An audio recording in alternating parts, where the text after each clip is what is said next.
Where those flags are in the horizon, that's Barretos, that's the rodeo grounds.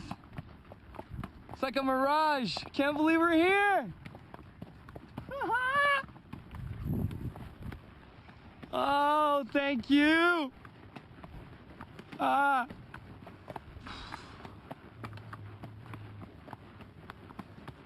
man, can't believe we made it.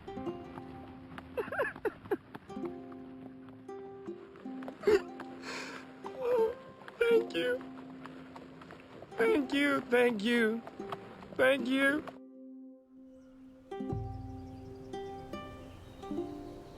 There's a common phrase in our world that goes, the dog may be men's best friend, but the horse helped write history.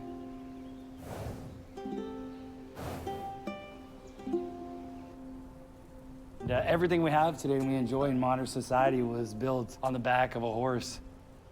They were the first animals brought to the New World to plow our fields, to go to war for us, to carry us to the west and find new fertile lands. And according to both fossil records and oral traditions, horses were also an active part of indigenous culture across the Americas even before settlers arrived. I've lived so intensely beside these majestic animals, traveling, eating with them, sleeping next to them, living great adventures next to them. And the horse has been in my life since I was born.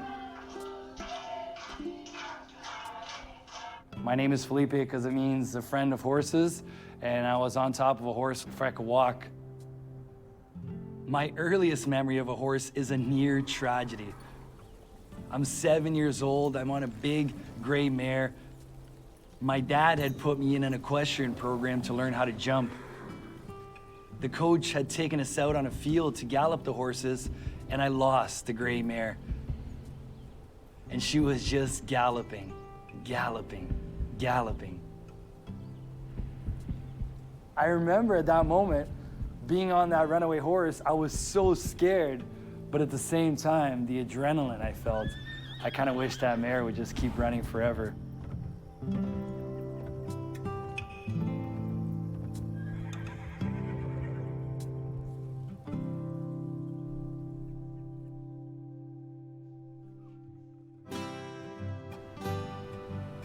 I was born in a small town called Espírito Santo do Pinhal in São Paulo, Brazil. I grew up in a small farm. My first horse was called Martolipe. We couldn't ride the thing because it was a wild horse. It was absolutely crazy. But I remember that just to look at it and be around it, it made me so happy. When I was 9 years old, my life changed dramatically. My parents moved to Canada.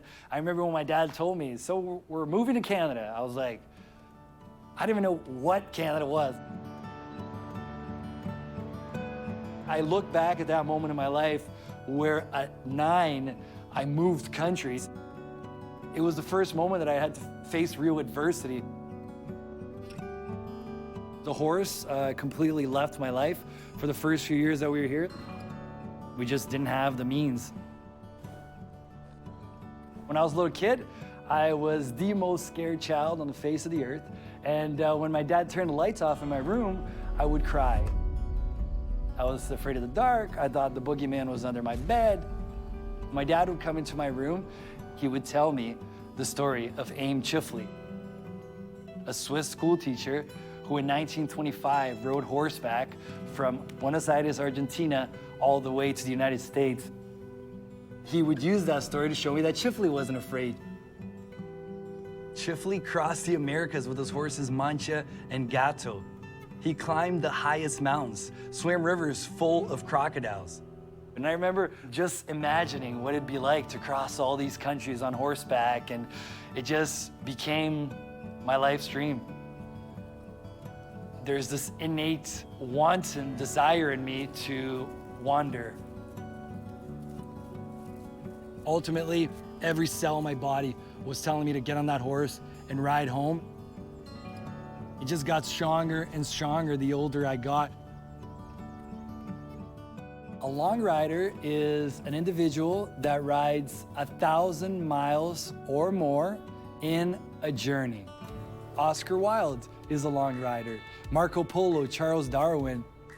And there is an international organization called the Long Riders Guild that shares all these stories of people who have jumped into the saddle and ridden off into the unknown. The Long Riders Guild is the world's first international association of equestrian explorers. It has members in 48 countries. More than 100 of the long riders are fellows of the Royal Geographical Society because of the extraordinary journeys that they made. I've answered emails for more than 20 years from people in every country from Albania to Yemen.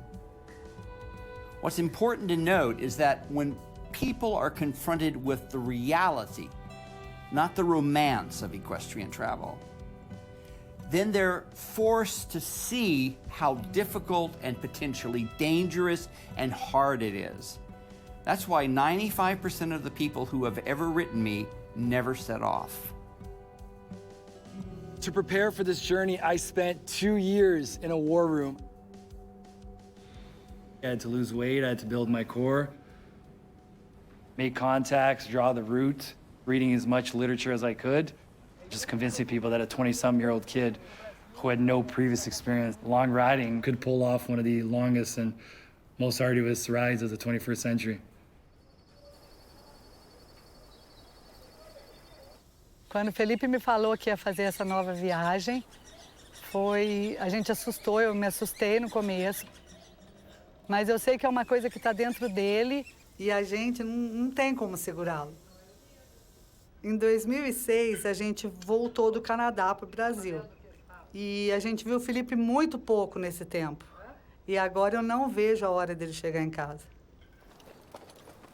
To be honest with you, when Filipe came to me and told me he's gonna do Canada to Brazil, I didn't believe. I said, wow, he's gonna say that, but after 1 month or two trying to get everything together, he's gonna just forget about it. Ele gastou na estrada, ele chegou só tostão aqui. Like, what are you leaving in Calgary? I'm not leaving anything in Calgary. You're not? No, everything I'm taking now, I'm gonna take with me on the trip. Emma and I, we met in university. Look at you, little one. She always encouraged me to take risks, even though it meant that, I wasn't going to see her while I was training for my ride. My plan is to ride from Calgary, Canada, to my family's home in Espírito Santo do Pinhal, Brazil. Right now, the weather is warm, but winter is going to creep up on us very quickly. And I've got to make it to Mexico by then, or the whole journey is screwed. My dad is thinking about riding with me through Mexico, and my mom may come out at some point in Latin America, but for the most part, I'll be going alone. Crossing the Panama Canal will be a major issue, but I know that by the time we get there, we'll figure it out. Then I ride through Colombia and make it to Brazil. At our pace, I think it's going to take about 2 years to get home.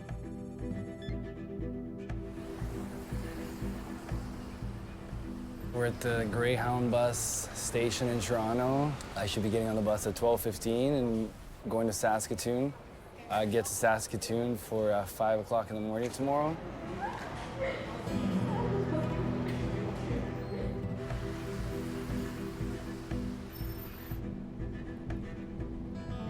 Filipe was facing two major obstacles, tactical and political. Even though Filipe had an intense equestrian background and was a skilled rider, he did not know anything about horseback packing, pack horses, or pack saddles.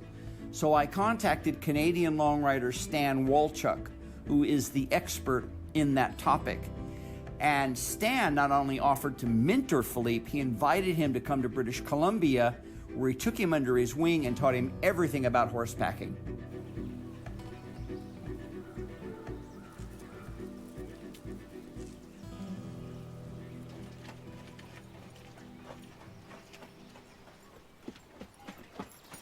My background is different than a lot of horse people in that I've been able to learn from lots of different people over the years. But I've taken ideas and been with many different people and tried to collect them all and look at what works and doesn't work. Take these, walk up to the horse, kind of flip it on there. And walk it around. Pull really hard in the front corner. What'll happen is that the horse will maybe struggle a bit. It will just stand there because it knows that rope is absolute boss. Never knew the mark I left on you now.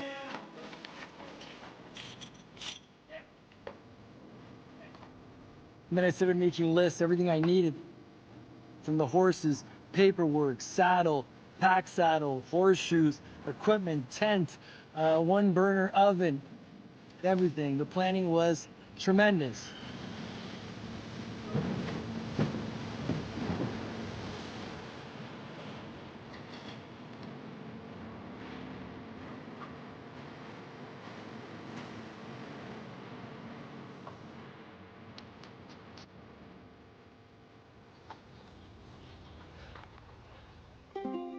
I didn't have the budget to undertake this journey, so during the planning stage, I sent out hundreds of emails. I sent letters, called different ranchers until finally 2 ranches in Montana agreed to give me Frenchie and Bruiser for the journey. This is my man Frenchie over here and Bruiser on the other side. Boy. Now Frenchie's been okay, he's pretty good, but he's really nervous about everything, so we're trying to take things really slowly with him.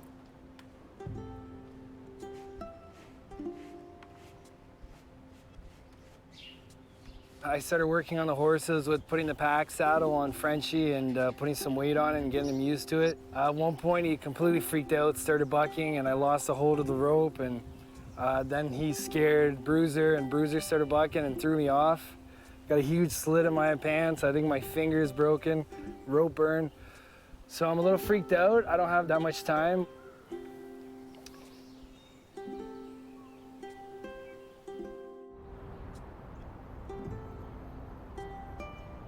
Leaving from Calgary put me on top of Montana, Wyoming, Colorado, horse country. A lot less people in population, which makes the ride a lot easier. The Calgary Stampede is Canada's largest rodeo, and it's internationally renowned in Western culture. I was lucky they agreed to give me a send-off to begin my journey south. It is 10:40 right now, and we leave in 20 minutes. So it's crunch time. Crunch, crunch. I've been dreaming of this moment since I was a little kid, since the first time I heard that story of Aimé Tschiffely riding from Buenos Aires to New York. It's been, you know, a crazy year.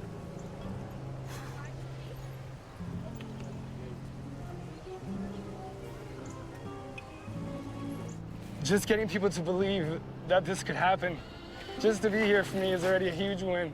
To be with these beautiful horses and living my dream, you know, I think more people need to not be scared of do what they love and follow their dreams, because we're in a society today where it's, you know, everyone's so scared to do things, to think outside the box, and it's really sad. You gotta go for what you believe, because when you do, it's like what I'm feeling right now. There's no other feeling like this, you know?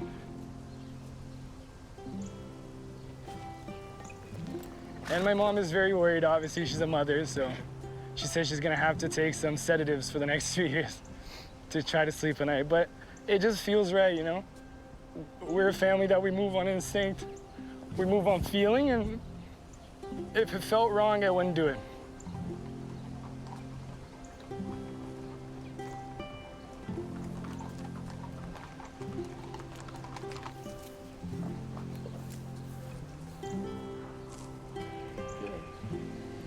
You want me to go this way, I'm okay, I'm gonna be fine. I'm gonna tell her, okay? I'm gonna be fine.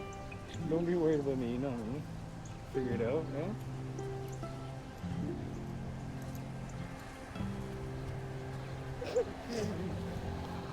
Although she knew that this was gonna drive me away from her, it was gonna drive us apart, she never told me not to do it. Which now, looking back, how selfless is that? I love you. I'll see you soon.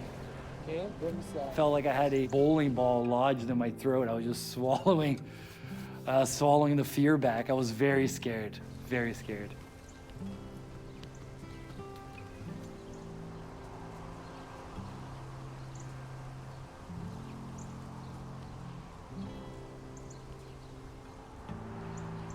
Every equestrian journey is different. During my solo ride across northern Pakistan, I was kidnapped, tortured, falsely imprisoned, and nearly died of hepatitis. In contrast, the British explorers who tried to reach the South Pole in 1911, their horses were eaten by orca whales. Of course, there's always the traditional challenges of mountains, jungles, swamps, disease-carrying insects, carnivorous beasts, and very dangerous human beings.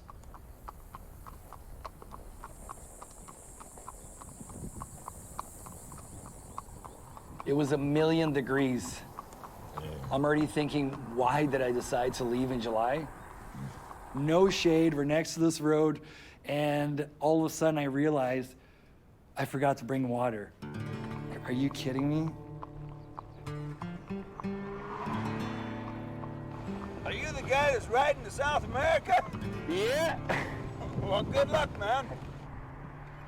I travel 3 kilometers an hour, 30 kilometers a day. You know, that's the max you can ride a day for these horses. So you're always in the middle of nowhere.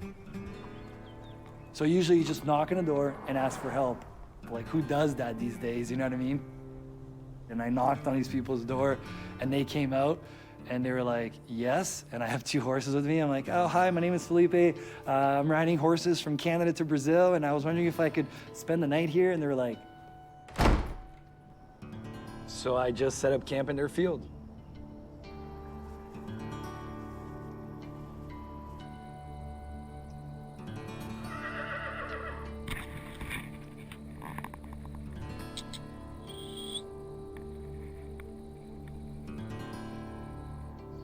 I wake up and Bruiser had bit Frenchie's back right where the pack sits.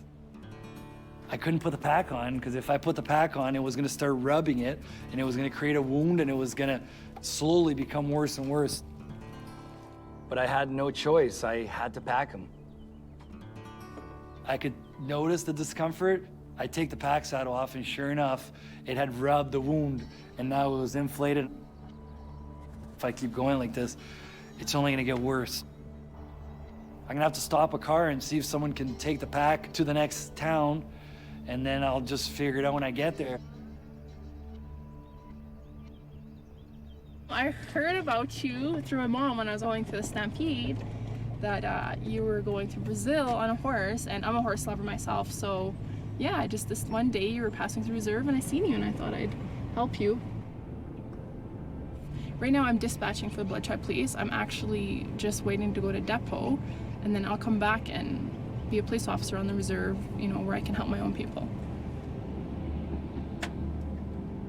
I'd like to give you this for your travels, so you'll always be protected. Shirley took me to meet one of the Blood Tribe's elders.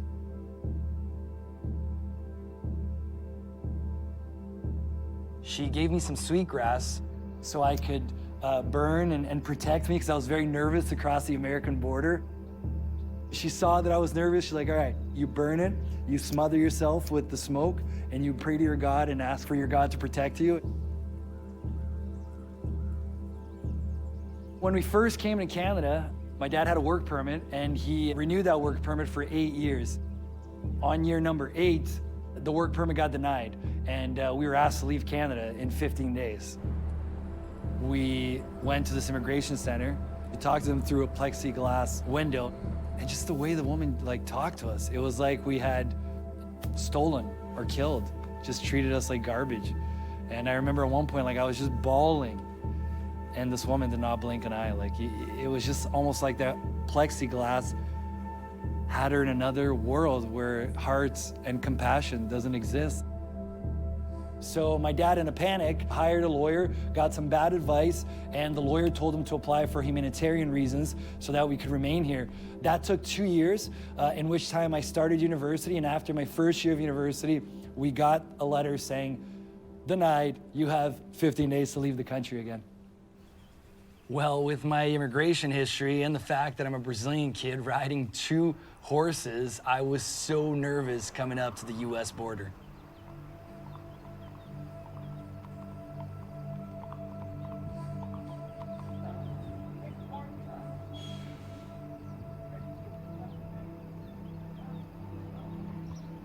It ended up being the easiest border of the entire trip.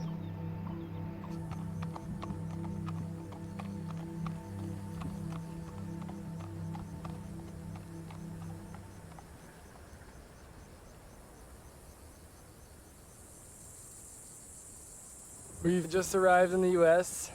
I'm on my way to Babb, Montana, and it's just extremely hot. It's so hot. Been walking for like maybe 10 miles to give the horses a break. Oh, it's the first shade I found, and it feels good to be here. Once we entered Montana, we found ourselves in the worst drought the US had had in a generation. Come on, buddy. And that made my life and the horse's life just hell. So here's a stream behind me that once was flowing with water, and today it's just bone dry. You can even walk right in it, walk right under the bridge. And this is real sad because a lot of farmers depend on these creeks to farm and to water their crops. Finding water for these animals became such a huge problem. You only eat after your horses have eaten. You only drink after they've had something to drink. And you only rest when your horses are resting and happy. Então, no começo a gente ficou super apreensiva, mãe é mãe, né? Não dormia à noite, aliás, eu não durmo até hoje, eu acordo de hora em hora e olho no relógio. Eu acordava de madrugada, 2 horas da manhã, será que ele está dormindo? Será que ele está numa barraca? Será que ele está na casa de alguém? Mas eu tenho muita fé que vai dar tudo certo e ele vai chegar muito bem.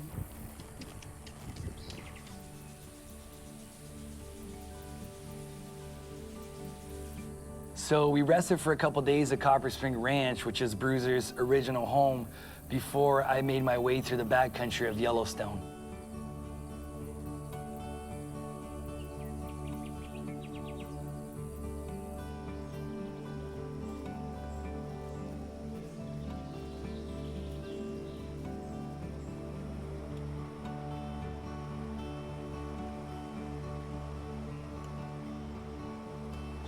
Bacon and eggs at 5:30.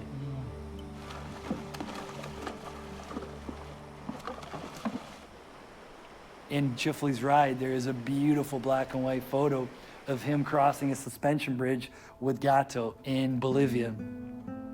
It was the first time where I was like, holy shit, I'm doing this. Here I was, feeling the bridge sway, you know, hearing the river underneath us. Wow, that's a nice view.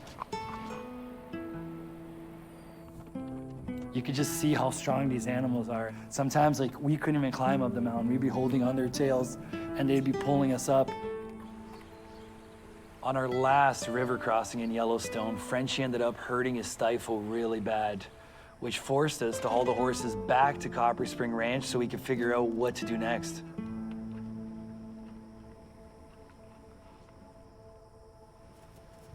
Frenchie was the Wayne Johnson of the group.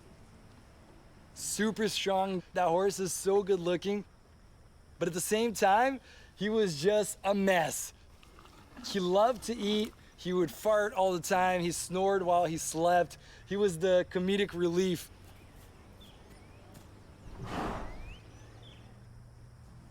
So Copper Spring Ranch, they're gonna lend me 2 other horses so I can take them on the trip and continue while these guys rest up and get better.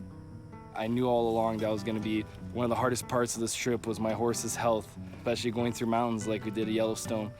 But luckily I can give them the time off and not push them and hurt them even more. That's the most important part.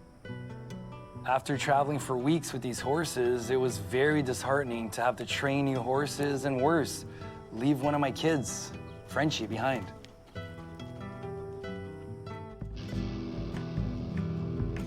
What you have to remember is that horses are natural nomads.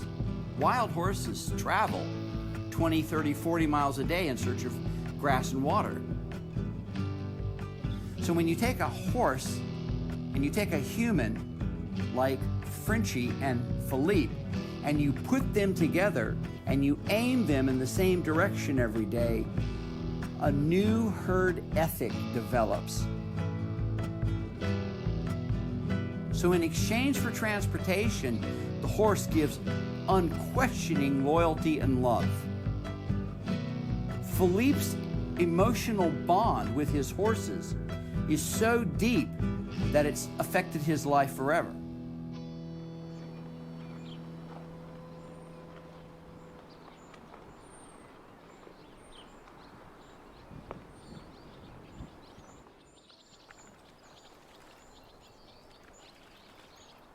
Kids ask me all the time, how do you go to the bathroom? What do you carry in your pack saddle? And how do you shower? Of course, I tell them I don't shower, at which point they all want to sign up and go with me on this journey. In Wyoming, I got this really cool experience as a cowboy to work in a cattle ranch. And before I left, the rancher Merrill was like, you know what? A trip like yours could really use a third horse. His name is Texas. A really nice rancher here in Wyoming has offered to donate him so I can have 3 horses and alternate which one I ride, which one I pack, so one horse is always getting a break every day. It's an amazing offer, and we'll see how he does.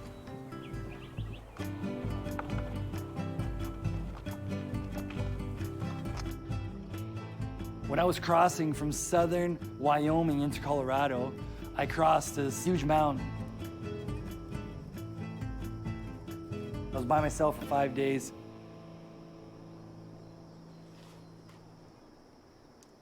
When I came down from that mountain, I came to a town called Savory.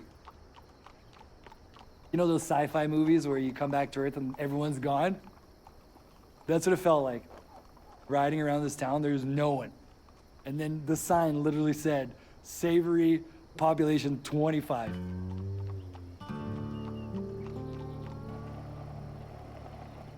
I met this elderly fellow. He was a very lonely man, you could tell, very quickly living by himself. His name was Sam. My dad was born here. I was born in Dixon, 4 miles away. It took me 78 years to go 4 miles. That's not very good mileage. The only thing he said to me, Sam, was, whatever you do, you don't ride across the $1 million highway.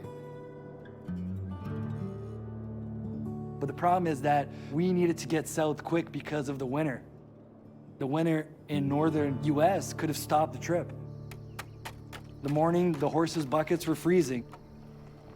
It got to the point where a couple weeks later, the only thing I could do was cross the $1 million highway. I go to the tourist office to ask what they think the best time to do it is. She's like, no, you can't, it's too dangerous. Like, the turns are too tight, there's no guardrail. I was like, no, I'm not trailing them, I'm riding them. She's like, you're what?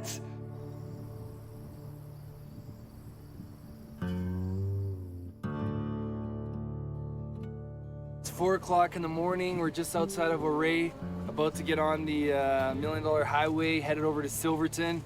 It's gonna be a very scary part of the trip, 11,000 feet, very narrow roads, and a lot of cars, so that's why we're leaving so early. Let's go, come on. We start in pitch black. All I can see is that there's a huge drop to my right, but I can't see how far it goes. And when the sun starts coming up, I actually see what's around me, and it's just so scary. It's literally just like a drop. There's a rock face here and abyss here. So if my horses get scared, they're gonna run for the abyss, and I need to jump off and try to survive.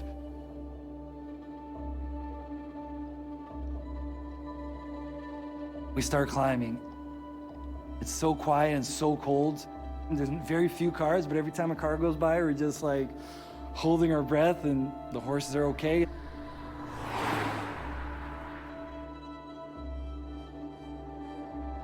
I finally got over the $1 million highway pass, but the Colorado winter was quickly creeping up on me. We're like at 8,000 feet here, so we're still in the high country, and they're calling for snow tonight.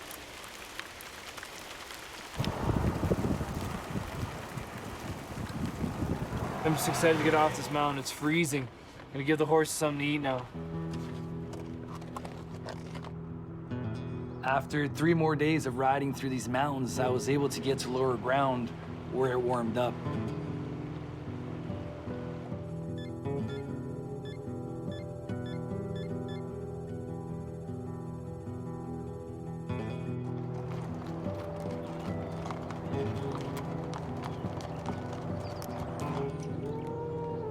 I remembered from my backpacking days that there was a website called Couchsurfing.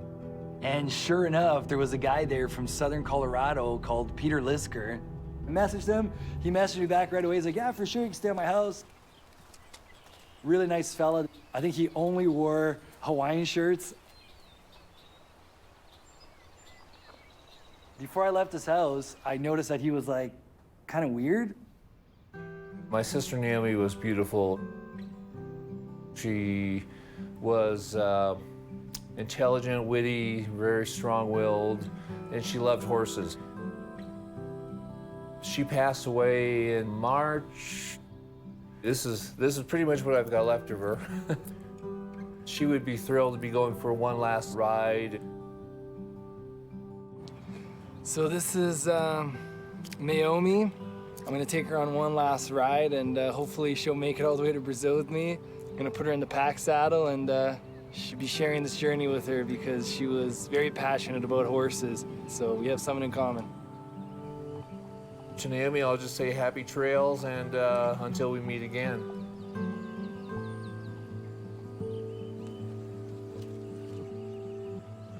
The life of a lonely long rider. Being alone, it's kind of like having a little pebble in your boot. You're not gonna get down. You're tired, you're gonna keep riding. And that pebble starts to grow, and it's all you can think about.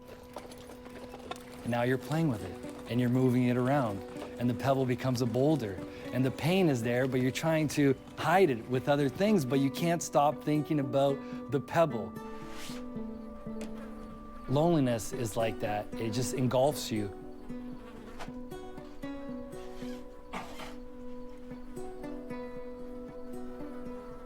The deepest scars I have in my soul came from all that time that I spent alone.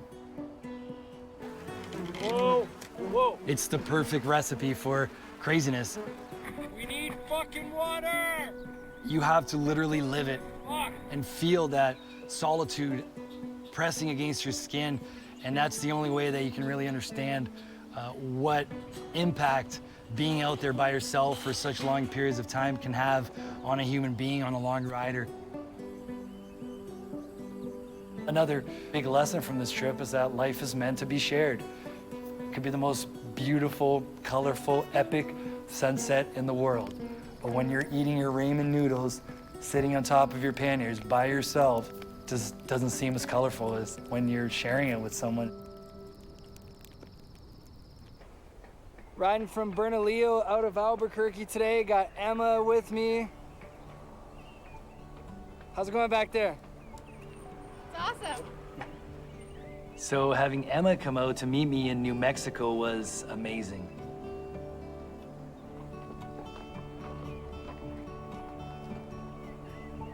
Emma, what happened this morning with you in Texas here?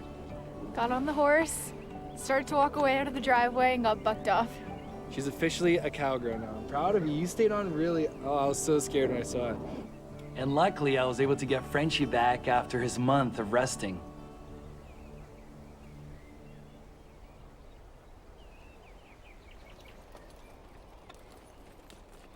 It was a beautiful day. Came to a locked gate on the trail we were following. And because it was gonna take so long to go back, I started looking for alternatives, and I saw this field that would take me back to the trail. So I thought, hey, I could just ride across. It had some tall weeds on it. A few meters into this field. Fuck. Bruiser's stuck in a big hole behind me. I'm gonna try to get him out. I didn't see this. The grass was really deep. He freaked out and tried to turn around, but it all happened so quickly. Come on, buddy. Careful. Come on. Ready? 1, 2, 3. Come on, buddy. Come on, come on. Come on, Bruiser. Come on. Fuck! My heart was trying to punch its way out of my rib cage, you know? Come on, buddy. Come on, Bruiser. Come on, buddy. You can... Come on. You're okay, buddy. You're okay. I'm gonna get you out of here. I managed to wiggle him around, took the saddle off to lighten up the load. I dug the ditch a little bit, and then I jumped out and said, all right, Bruiser, I'm gonna count to 3, and on 3, you jump out of there. Oh, yes. Luckily, he was okay, didn't hurt himself, miraculously.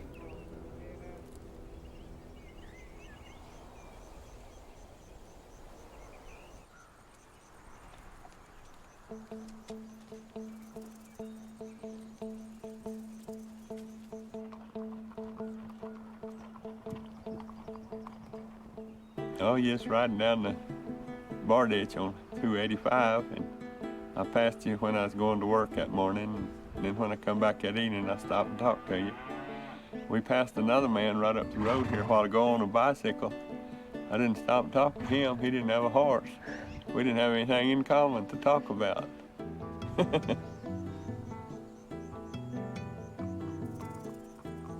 We're in the middle of nowhere in Texas, and all of a sudden, I see hanging on this barbed wire fence, there's all these laminated pages with photos on them.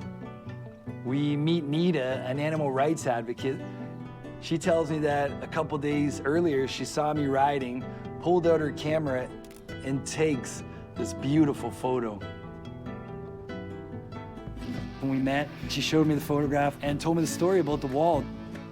He was in a feedlot, and the investigator said he kept watching for his owner to come back and get him. And then he ended up killed by our body.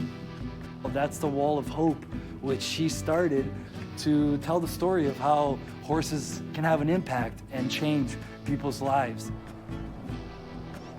More than 90,000 horses already this year have been taken down to Mexico for slaughter. But the problem is that the manner in which these horses are transported and handled are very inhumane. Makes me sad that I'm, riding the same way that these thousands of horses are being taken to be slaughtered in Mexico. But this is a really cool initiative so people remember them.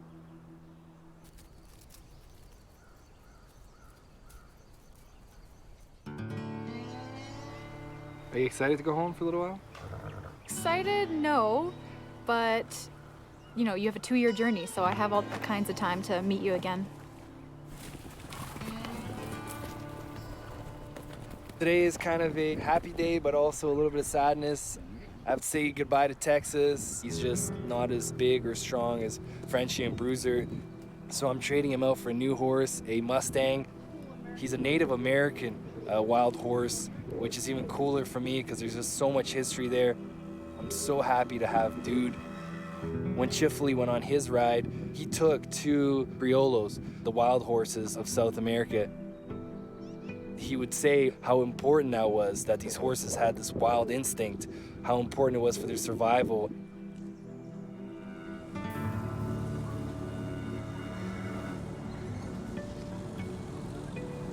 Tengo que entrar en México con 3 caballos.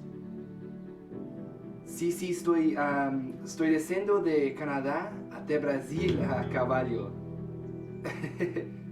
Sí. Loco, no. Es una... When Canadians and Americans would tell me, you're gonna cross Mexico on a horse, you're gonna die, I would ask them, have you ever been to Mexico? In which time they replied, no. But then, as I got into the southern part of the US, every Mexican family I met, they told me I was gonna be killed in Mexico. I was forced to wait at the border at a cattle stockyard where the slaughter horses stay before entering Mexico. My horses did not feel comfortable there the entire time. It was as if they could smell the fear. You can only legally take 2 horses into Mexico. Dude was actually ridden across by a kid named Jesus. I put it into Jesus' hand, and he took the horse in 15 minutes, and Dude, he's like, yeah, Dude is in Mexico. And then the other 2 horses, because they're going legally, it's paperwork, it's the vet, you call, you do this, you do that. After 2 weeks, I finally got the horses into Mexico, and my dad was waiting for me on the other side in Ojinaga.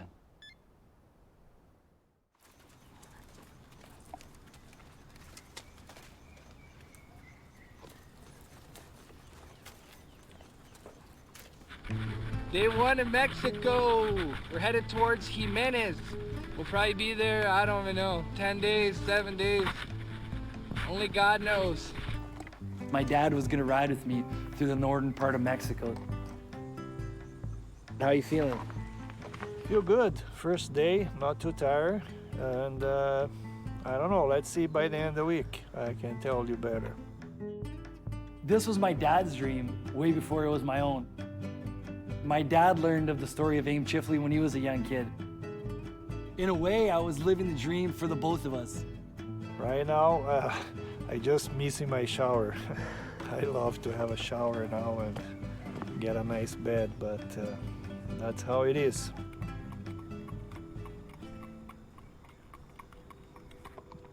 Crossing the Chihuahua Desert, that's where 90% of the drugs that go from South America through that corridor in Central America and Mexico into the US and Canada. So it's a very dangerous place. On the first day we're riding in Mexico, we were interrogated by the police. Oh my God, I'm so sorry. We're riding horses to Brazil. What's in the pack saddle? We tell them. They calmed down. They were horsemen themselves. I heard a couple of them talking like which horse they liked better. They let us go.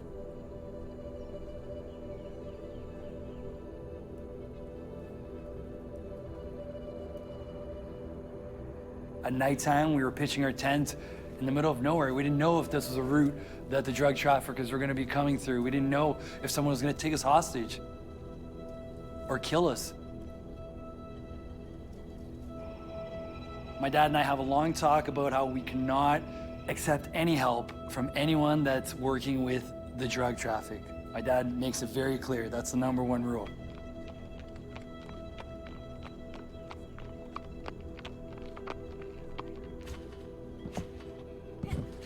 That afternoon, we get to a little village. ¿Y o qué pasa en Estados Unidos con ustedes? Estaba preso. ¿Por qué? Me agarraron con droga. No, me cuenta cómo funciona, como cuántos días tienen que caminar. Son 5 días de camino, 5 noches. Pero sufre uno mucho por el camino y no se lo aconsejo a nadie que camine para allá. Pues según 30 kilos, 5 años duré preso. Mas si llegar con la droga, ¿cuánto paga? $2,500, $3,000. Sí. It's like -3 outside, and this guy's got a house with heaters in it. Es de membrillo. The #1 rule went straight out the window. We slept in his house.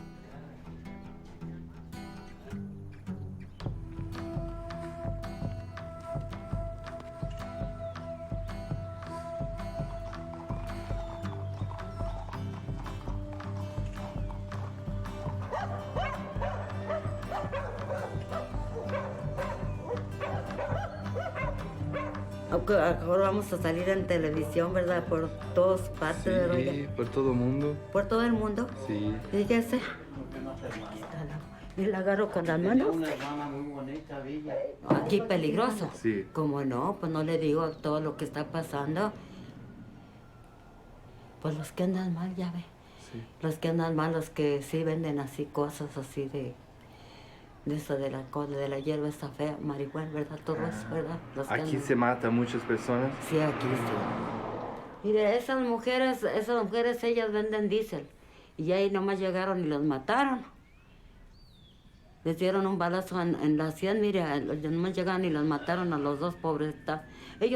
Es que está la gente trabajando.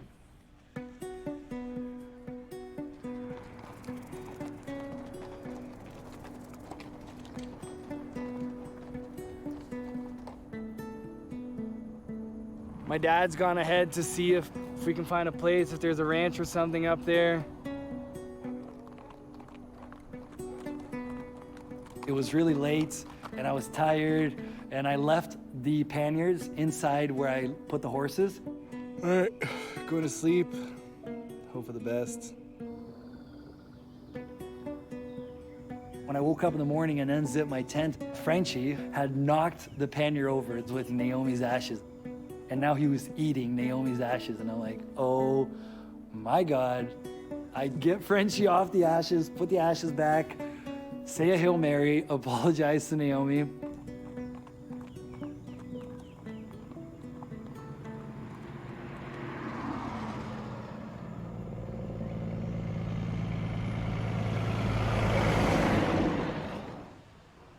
We as sons, we have a hard time with our fathers. I think because we're so similar to them. My dad and I were in the middle of this desert, and one day we're talking about palominos. One guy said palomino was just a color. The other guy said palomino was a color and a breed, and we had this like tempestuous fight. Like it all blew up, and we didn't talk to each other all day. It's crazy how when you're suffering so much and you're out there and there's so much unknown, how something so little and minute as a horse or a breed can become this epic battle. Conocí un cabalgador de esos que son mortales. Venía de tierras lejanas, yo lo vi junto a su padre. Es una historia bonita, la que aquí voy a cantarle. No one celebrated the journey like the Mexicans. Vaquero desde niño, un sueño se le metió. Every town we rode into, people just started showing up. Buenas tardes. Hola, Filipe. Some days we'd have 5 people riding with us. Some days 7.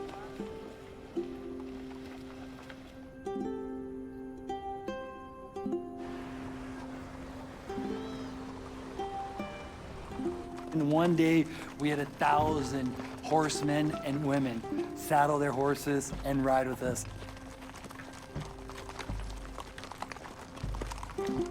To see that many animals, that many horse people together.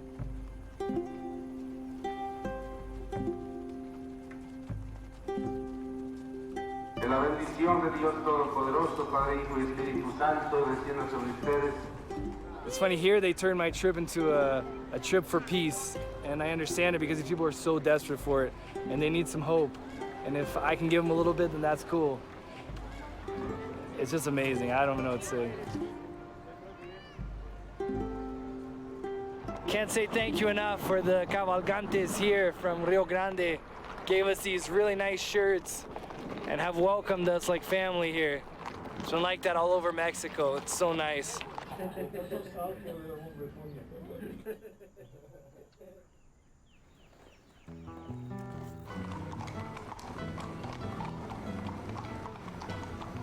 Today, I'm feeling that I have 100 pounds over my shoulders.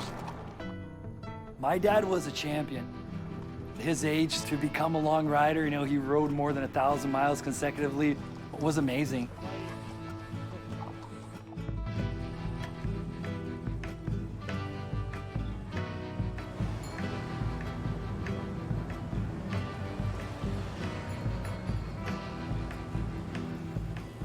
My dad is very religious. He had cancer, and he truly believes that it was his prayers that cured him. It was very important for him to finish the journey at the Basilica of Guadalupe to thank her. He thanked the saint for keeping us safe and asked her to continue to watch over me as I had more than half of the journey still ahead. I guess once he was with me and he saw what the journey was, he realized how dangerous it was for his son and that I may not make it to Brazil.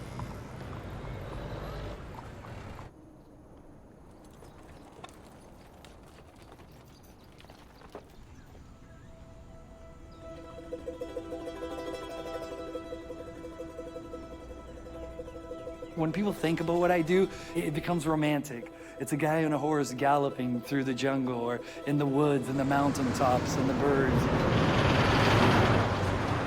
There were so many close calls, There was points where I was riding these horses on roads where if I stuck out my arm, those trucks would have hit me. Holy fuck. Aimé Tschiffely gets to Texas, and he shuts the trip down because of the car traffic.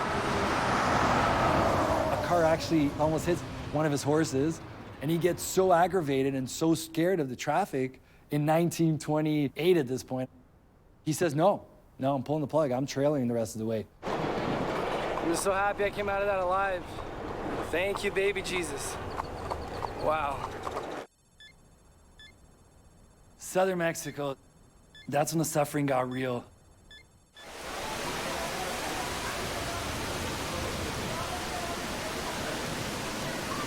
Torrential downpour right now. Luckily, I found a restaurant here that let me tie the horses up and put my tent.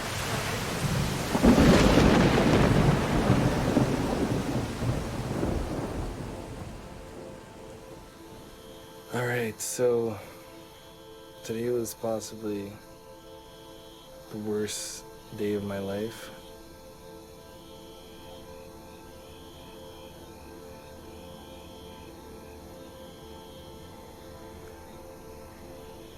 One second is all it takes.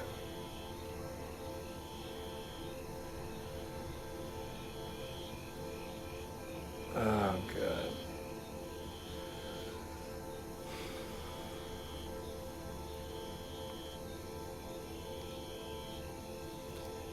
I was inside the restaurant talking to the people who run the place, and all of a sudden, the guy that I was talking to said, "Hey, man," I said, "You're gonna say, hey, man," he said, your horse is going on the road." And I turned around and I saw Frenchie walking right on the highway. And I ran out of the door and I ran towards him. And before I could even get close, I saw a car, I saw a truck. Frenchie's just been hit by a car. It's the worst moment of the trip so far.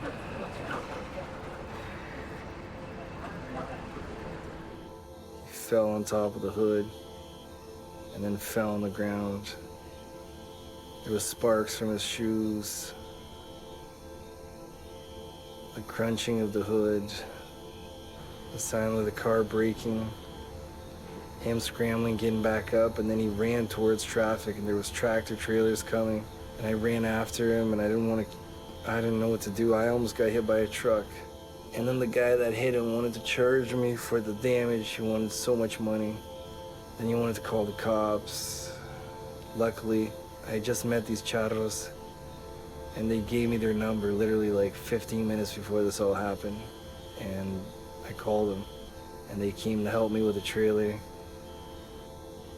They brought me to their ranch. The vet checked Frenchie out, stitched his lip, which was cut. His back leg looks pretty bad. I don't know what's gonna happen now. Hopefully he'll be okay. Wow.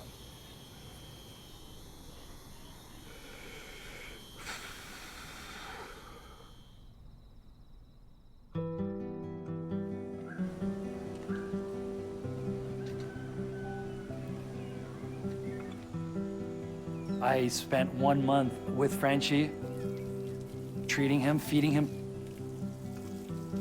He was very scared. This was a very important moment of the trip where I learned that you need to be on top of your horses all day, every day. When I left Canada, I was an atheist. I saw the bad side of religion. You know, I felt that religion started wars. I felt that religion separated people. But I tell you what, my friend, when you think you're gonna die, or you think your animals are gonna die, your kids, you pray. And today I believe in God. I don't know what it is, who it is. I do feel like now going through everything I went through, there has to be something bigger. There has to be something out there. The Long Riders Guild maintains the world's strictest code of equestrian ethics. And Filipe is an excellent example of how a long rider maintains this ethics. He always put the welfare of his horses before his own ego. Ranger gets very curious when you start eating in front of him.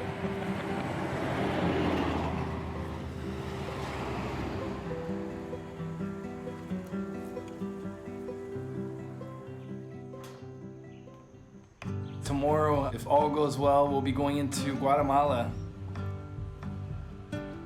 And hopefully breaking through this next barrier, which is going into Central America. Hopefully it's gonna give us some life, give me some life, because right now it's a little bit of a mental struggle. For sure, it's tough.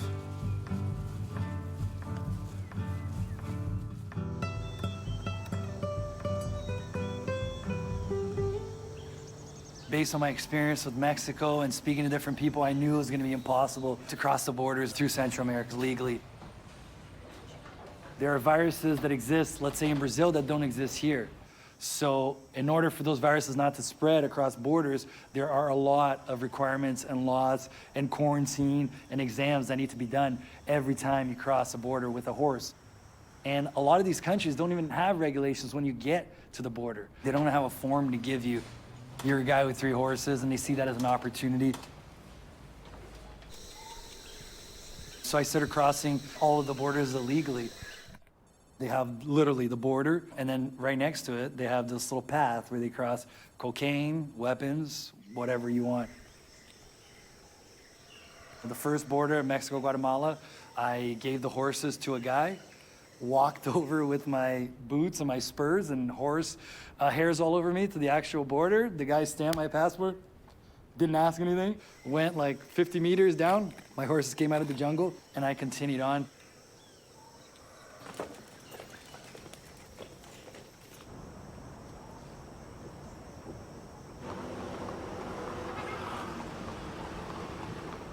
The first town I got to, La Libertad, this guy's like, hey, come, there's been an accident.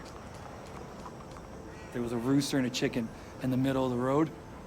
There was the guy bleeding to death. Spectators here talking as if they're watching a soccer game. And then I couldn't piece it together. I'm like, why is there a rooster and a chicken in the middle of the road? And then when I asked him, he's like, he stole that chicken and that rooster. That's why they killed him. I mean, you start to understand what a life is worth in Central America. In Latin America, they tend to use corn to feed horses because it's cheaper than buying feed. But you have to slowly build it up to them. You can't just go there one day and give them corn like this rancher did in northern Guatemala. All right, so right now I'm really worried. Bruiser hasn't gone to the bathroom all day. He's wanting to lay down. I've got to get him up like 3 times already. So he could be colicking. I think he's colicking, I don't know. Colic happens when a horse eats something differently, very quickly, or when they don't have water. I'm starting to get really worried. This is a serious problem. Because horses can't vomit, start to build up these gases in their stomach, their tummy hurts, they'll start to roll until the point where they can't take it. I hate to think about it, but a lot of horses have died from colic.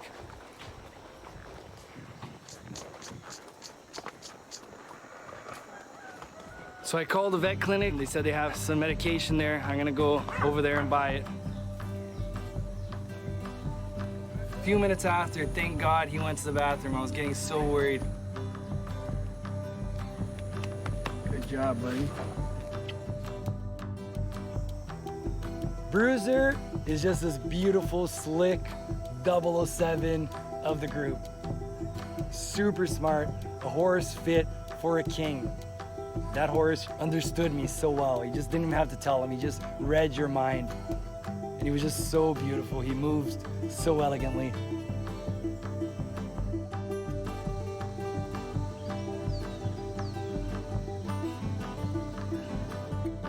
In southern Guatemala, I was put in touch with the boss of the region to get safe passage into Honduras. When I started the trek here, I started filming, and the kid came up to me. He was like, I don't know, 17 years old. He's like, be careful, man. Don't film a lot here because the DEA has been coming in here to look for a really big boss of the narcotráfico. And people might think that you're a spy or you're filming for them. So he said, if someone asks what you're doing, just tell them you're a singer. And I'm like, what if they ask me to sing? Are you nuts? Been shot on the spot.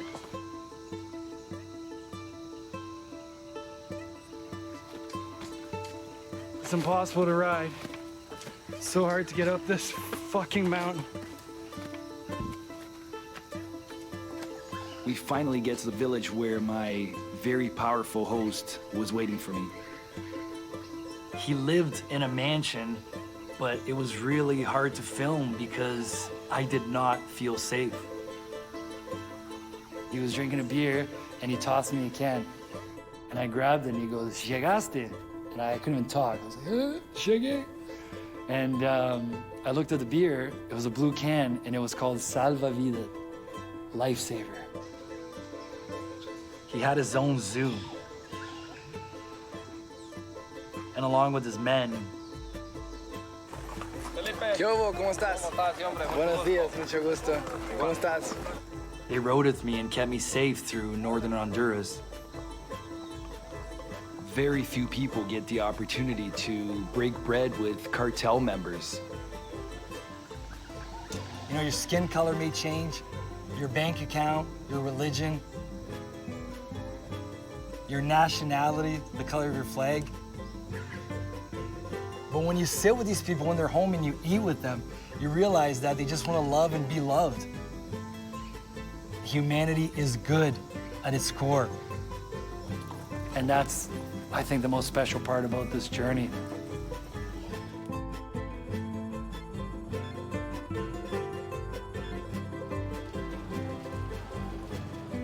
I'm staying at this house, and the wife of the husband is this like drop-dead gorgeous blonde that's very flirtatious.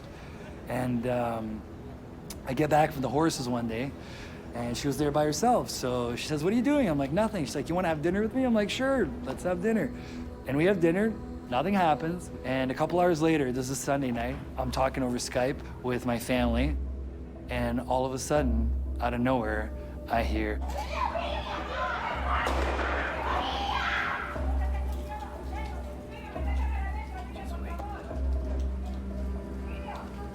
Hola, hermano. Yo estoy bien, es que yo estoy en el hotel aquí y el dueño del hotel, no sé quién es, está peleando con su mujer, estaba dando balazos aquí, dando tiros. I started looking around the room. What can I put in front of the door? If I jump out the window, will I survive? 2 hours after the police rode in,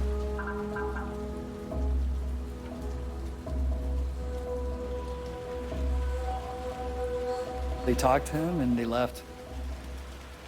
She was alive, he didn't kill her.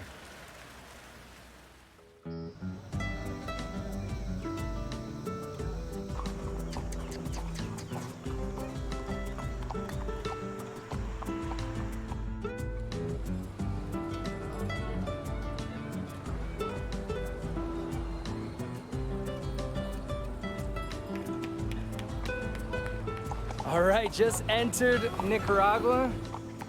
Feels crazy to be here. I wish I could have filmed the process. I had to pay so much money. It was insane. It took me like 4 hours. It sucks. I honestly hate every border I get to. It's the worst. But in Nicaragua, woo!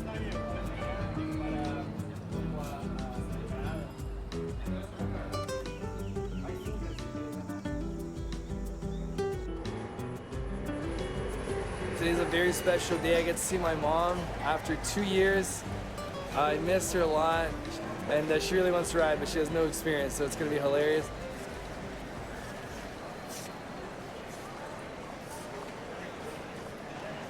I'll never forget waiting at the airport for her. Just brought so much love and happiness to me.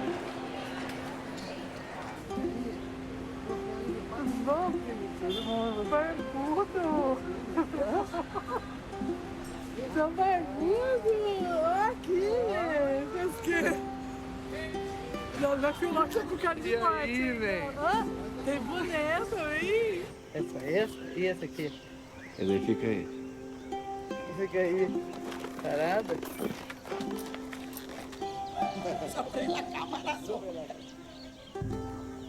So we get on the horses. The first thing she's like, "This is how slow we travel?" So tired. So hot. And I'm here because of you. So my mom thought I was galloping through the Americas. How long has it been? 4 hours? It's been like 2 hours. She's like, Filipe, I need to get off this horse. I'm like, no, you can't get off now or we're not gonna make it. I push her through the last few kilometers. She just like melts on the ground, dying. I'm like, hey, that's only the first day. We got a week to go. Sorry, Filipe. That's it, hurry. One day.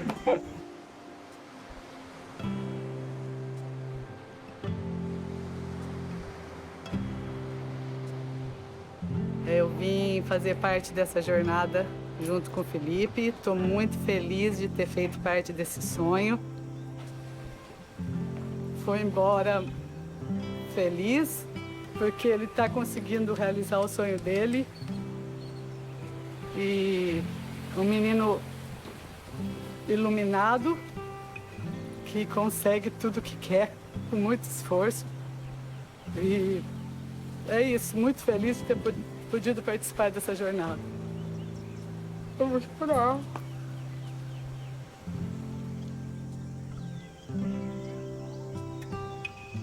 My horses had personalities that were larger than life. Dude was a little surfer dude. He looked like a Californian beach bum, bleached blonde mane. But he was also the police of the horses. When I put them out in the pasture with other animals, he would kind of stand apart. Frenchie and Bruiser would be glued to each other, and Dude would be just off in the distance, and he would not let anyone get near Frenchie and Bruiser.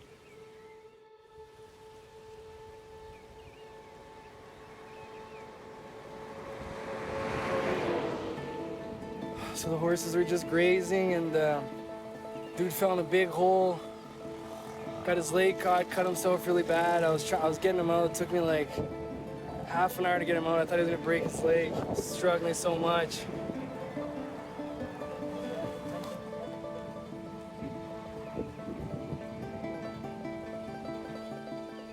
Dude fell into this old cattle guard. He was pulling back so much. He got his front hoof caught in it, and he was pulling back so hard to try to get it out that I thought he was just gonna break his leg clean off. And I'm trying to calm him down, and all of a sudden, he just got up, and I got up with him. I didn't know if he had broken something. And I thought to myself, please, there has to be some sort of higher power that can help us. Sure enough, the universe sent me these two kids on a bike that had been fishing. In 30 minutes, we're loading the horse up on the truck, and we were able to take care of him and bring him back to health. Tschiffely, Mancha, Gatto, I definitely prayed to them in the tough moments. They were this greater being that followed me throughout the entire experience, and they changed my life. That's all I can say. Like, that book, Tschiffely's Ride, changed my life.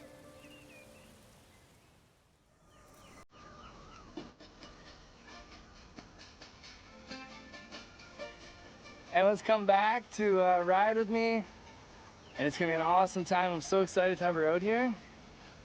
How are we doing? We're doing good. Tired, sweaty, but still alive. We were riding by monkeys, hopping from tree to tree, exotic birds.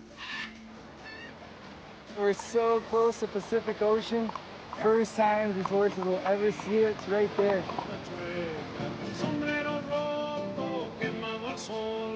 There we go. First time these guys walk on the Pacific Ocean. Frenchie got a little scared. Huge moment right now. Huge moment for us.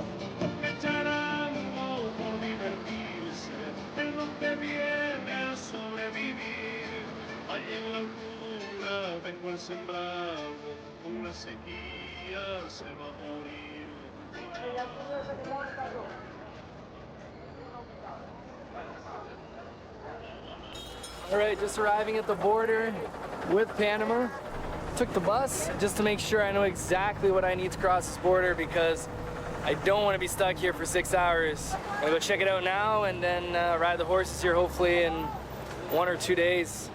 When I used to read Tschiffely's Ride, Panama was always huge because when he was coming north, he had to load his horses on a boat to cross from Colombia into Panama. Found the office, and thank God I came early because they have no idea what to do right now.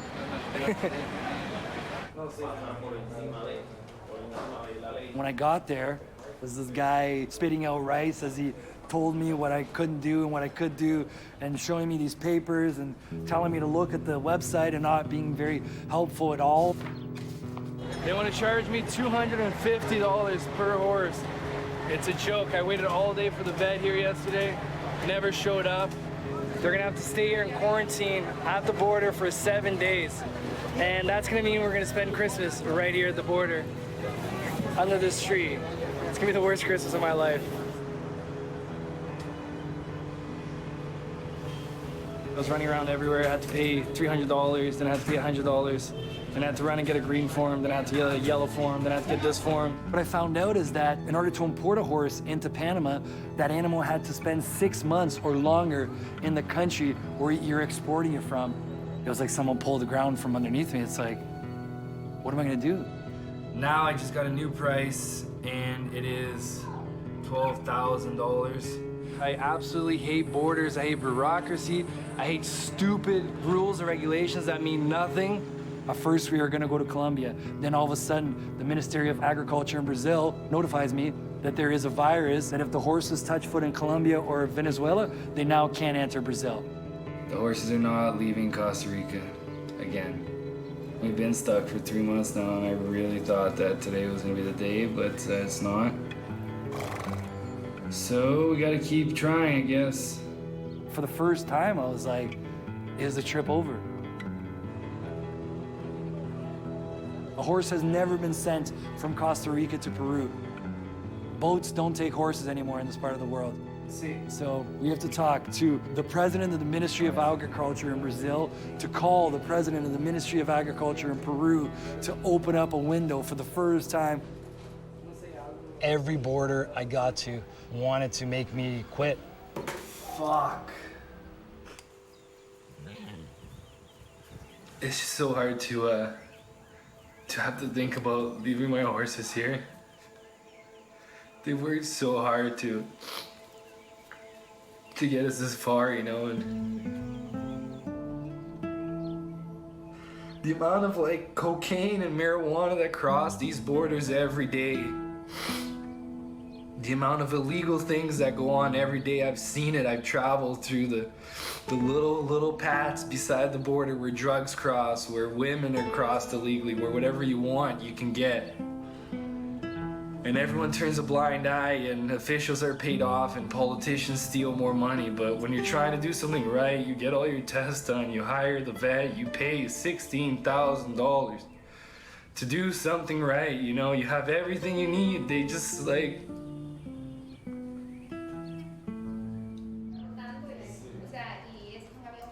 Border guards are by nature hostile. They are an extenuation of the ancient Roman prejudice that anyone mounted was an uncivilized barbarian. And Filipe's journey across the international borders as he went south became increasingly hard, hostile, and dangerous because the bureaucrats that were in charge of the borders were intent on keeping him out.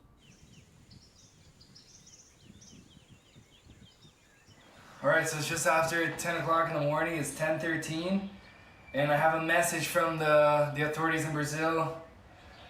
Please, baby Jesus, please God, please universe, make it be good news. Woo! Ah, we got it, fuck! Ah!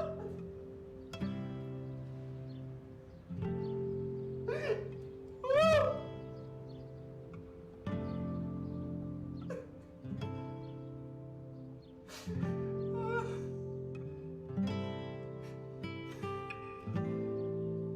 Thank you. We finally managed to get the horses on an Avianca flight to Peru. All right, boys, you ready to fly? You ready to fly?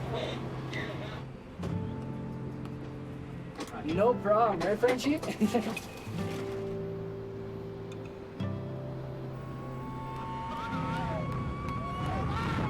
Vai com Deus! I love you!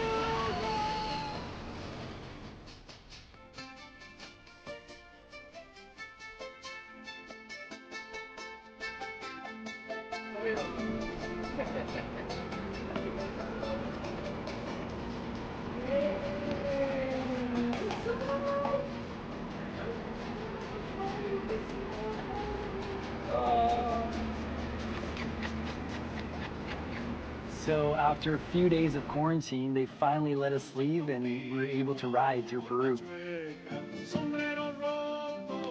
After 1 year, 8 months on the road, we are officially in Peru, in South America.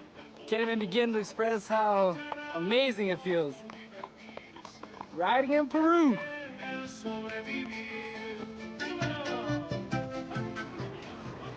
Currently on the coast in Lima.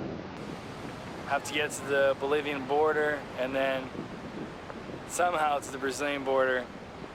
It's nice that at least we get to enjoy this, and the horses are resting at a nice ranch, so everyone is recharging before the final stretch to Brazil.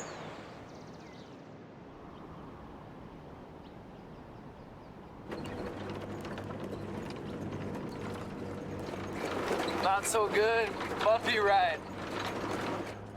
Unfortunately, Frenchie, Bruiser, and Dude only had a certain number of days to transit through Peru. We ended up having to trailer them all the way to the Bolivian border.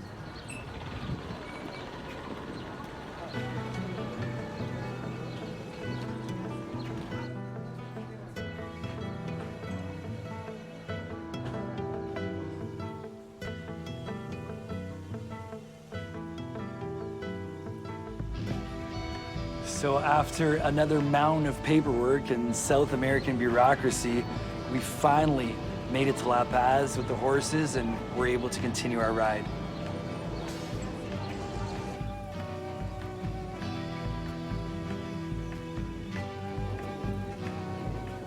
Can't believe it, just outside of La Paz. It's been an insane road to get here, but somehow, some way, we managed to get to the last country we'll cross.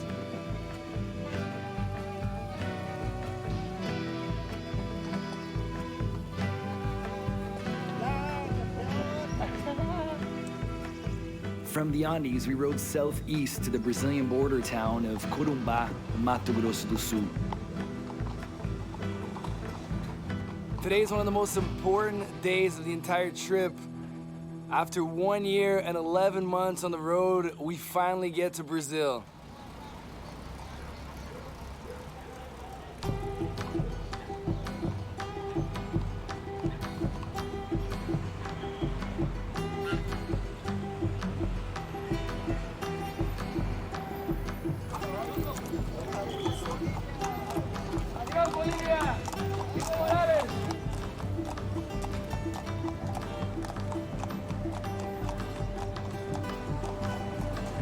Stepping on Brazilian soil, so many emotions. Can't believe it, we're here. More than 14,000 kilometers away from Calgary, and we're here in Brazil. My parents drove up. Before my dad even stopped his truck, my little sister runs out and gives me the biggest hug ever. It was almost 3 years that I hadn't seen her. It was a big moment of deja vu because in the hard moments when the bullets were flying, when the horses were hurt, I would take myself to my parents' embrace and to Brazil. And I think that's kind of why I got there as well, because I was able to visualize it so much that one day it just happened.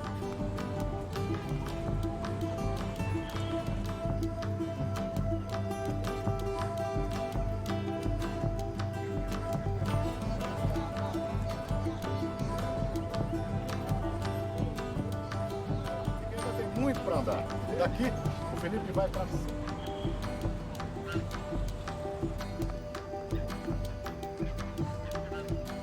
I spent 3 months riding through Brazil, getting stopped on the road like I could barely ride because it meant so much for the Brazilian people. We just came to a really small little pueblo here in Brazil, and Alex just gave me this to scare the jaguars away. Em 1925, imagina como eram essas Américas em 1925, né? I will never forget the way my country welcomed me back home. Então eu tinha certeza desde o começo que tudo ia dar certo. Alguma coisa dentro de mim falava que ele ia chegar bem, que nada ia acontecer. Ele não teve nada. Então, eu acho que é a fé da gente, sabe? I'm very blessed to have amazing parents. They never cut my wings.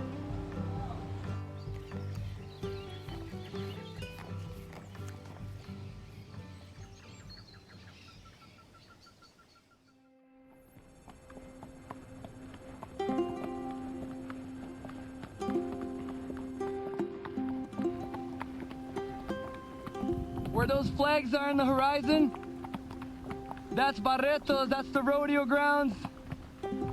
It's like a mirage. Can't believe we're here.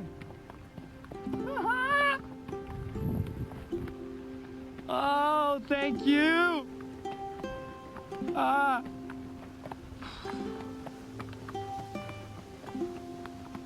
Oh man, can't believe we made it.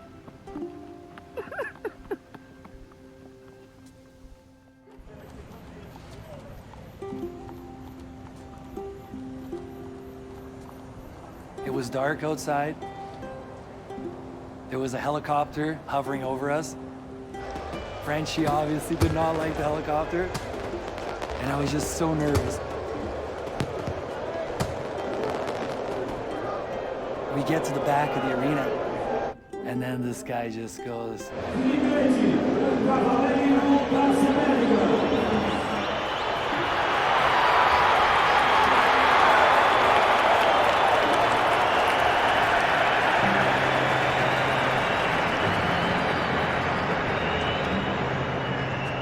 being a long rider, it's someone that has a deep passion for horses,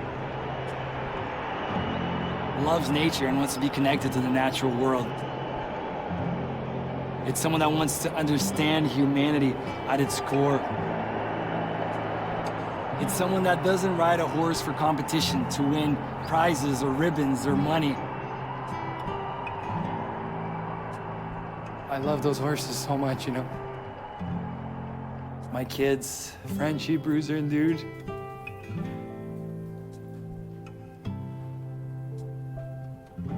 We just became so close in this journey.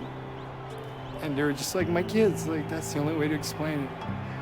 We went through so much, and to be there with them after everything we had been through, and for them to be so healthy, and I'll never forget that.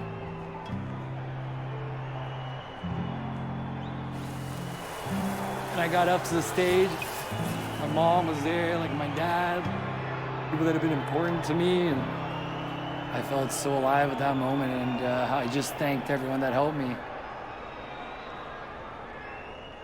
And then they took me to go see my statue. I'm like, what? Oh my God. I don't deserve this. Oh my God. I'm 27 years old, and I'm looking up at Bruiser's head and then me on top, more than 5 meters tall. Oh my God, this is insane.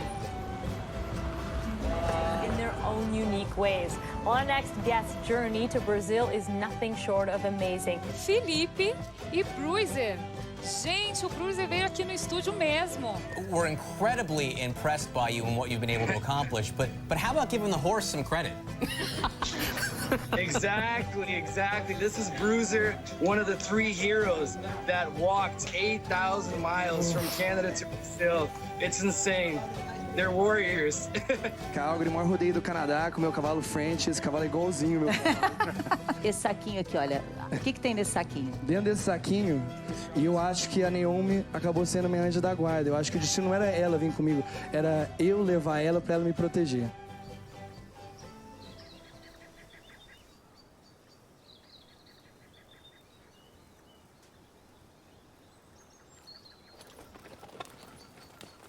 Going up that mountain, it was like they knew. My dad built them a house, built them stalls, and I promised them when I met them. I said, listen, boys, we're gonna go through war here, but we're gonna make it, and I'm gonna give you guys the best retirement a horse could ever ask for. I walked them out to the pasture.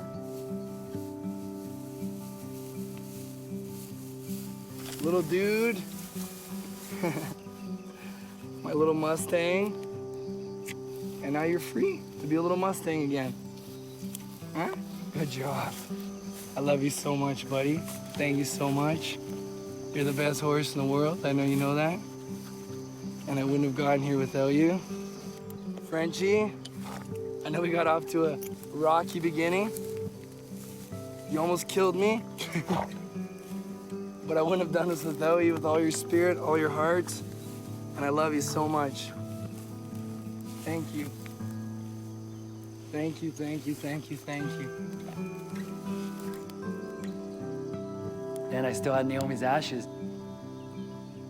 She went the entire way from Craig, Colorado to Brazil.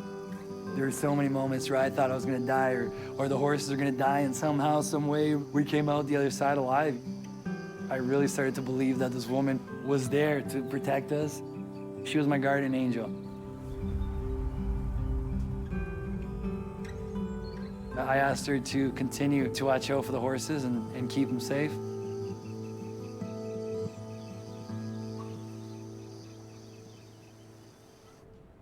And that's when my life fell apart. You spent 803 days chasing kilometers with horses, and then all of a sudden, you're back to your house, you're back to real life, you're cut off from the herd. I had symptoms of PTSD. I started experiencing anxiety, depression, couldn't sleep at night, recurring nightmares. Emma broke up with me. In this mess that I was in, like a lot of people, I turned to the bottle and started drinking. And one night, I made the mistake of getting in my truck and nearly died.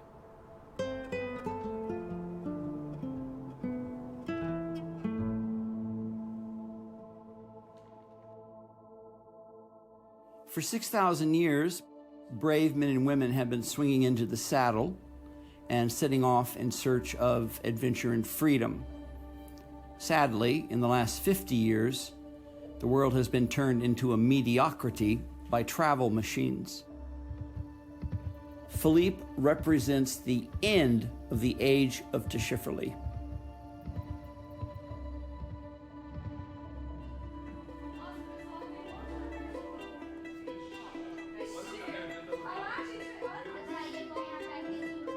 En 2016, Filipe visita un hospital oncológico infantil. Allí puede observar que los niños no pierden sus sonrisas a pesar de los grandes desafíos de vida que enfrentan. Con la necesidad de ayudar al hospital, decide emprender una nueva cabalgata. Esta vez, rumbo hacia el fin del mundo. Ushuaia, Argentina, un viaje de 7.500 kilómetros.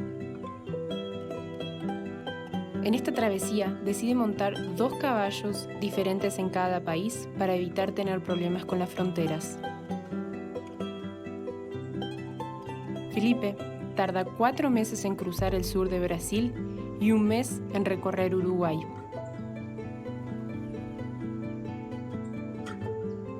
Cuando ingresa a Argentina, recibe una sorpresa inesperada, un regalo del universo. La familia Solanet, la misma que le había prestado los caballos a Aimé Tschiffely hace casi un siglo atrás, le ofrecen a Filipe 2 criollos del mismo linaje que Gato y Mancha. Ellos son Zapito González y Pablo Picasso.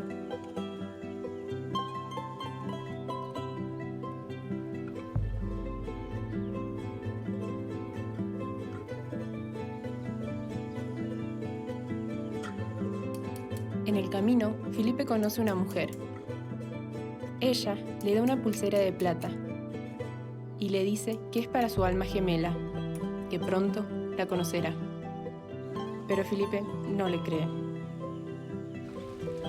Un gran incendio forestal encuentra a Filipe y a sus caballos en el camino. Los obliga a detenerse y luego cabalgar sobre cenizas. En la Patagonia sufre temperaturas de menos 15 grados y vientos de hasta 120 kilómetros por hora.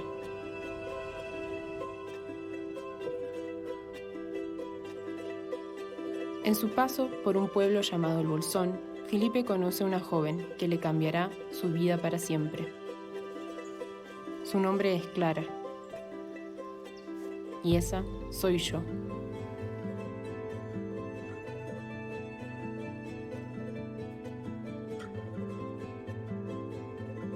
Lo acompañé en parte de su camino hacia el fin del mundo y pude compartir la alegría de su llegada.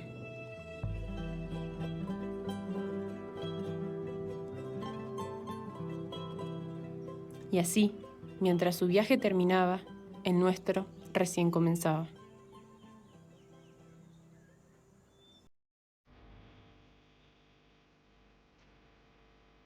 Filipe's journey provides us with a message of hope. Yes, we have hostile borders, but what we see in Filipe is a beacon. He had the courage to overcome discouragement. He then confronted and overcame every kind of obstacle the Americas could throw at him. And what he proves is that the mounted Argonauts of the past are still with us. The horse, ultimately, has made me a better human being. The horse is one of the biggest mammals, yet it's so calm.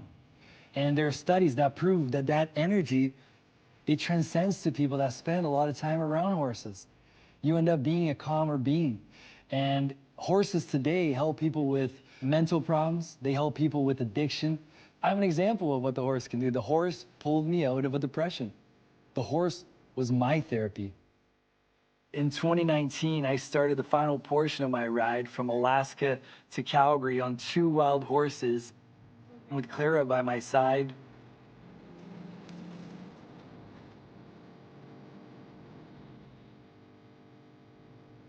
When I started the journey, I was leaving Canada and returning to what I thought was my home, Brazil. The fact of the matter is, when I arrived in Brazil, I realized I couldn't be further from home. And today, when you ask me what home signifies to me, it has a name, and it's Clara.